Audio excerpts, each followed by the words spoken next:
नमस्कार आपण माने सुनुछंती उपकूल समाचार। उपस्थापक शेखर दास। कृषक मानक सुविधा पाई ओडिशा सरकार निरंतर नुआ नुआ योजना और सहायता प्रकल्प आणुछंती। वर्तमान रे कृषकंको पाई जहा हेउछि आर्थिक सहायता प्रधानमंत्री मानधन योजना कालिया योजना अधीन रे स्मॉल एवं मार्जिनल कृषकंको प्रतिवर्ष सीधासळख बैंक खाता को आर्थिक सहायता दिया जाउछि। इन्स्योरेंस प्रधानमंत्री फसल बीमा योजना और बीमा सुरक्षा अधीन रे कृषकंको चाष को प्राकृतिक विपद वर्षा किंबा खरारु रक्षा पाई सबसिडी सहित बीमा सुविधा मिलुछि।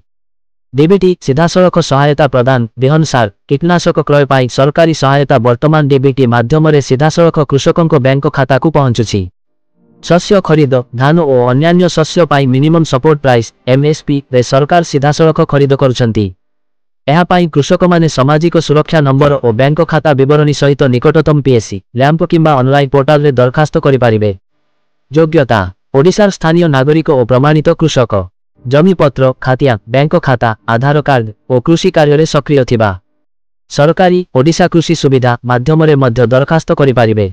सेहीपरि कृषक माने समय रे दरखास्त करे आर्थिक सहायता बीमा सुरक्षा और एमएसपी न्यूनतम सहायक मूल्य रे दर रे निश्चित शस्य विक्रयरु लाभ पाई पारिबे।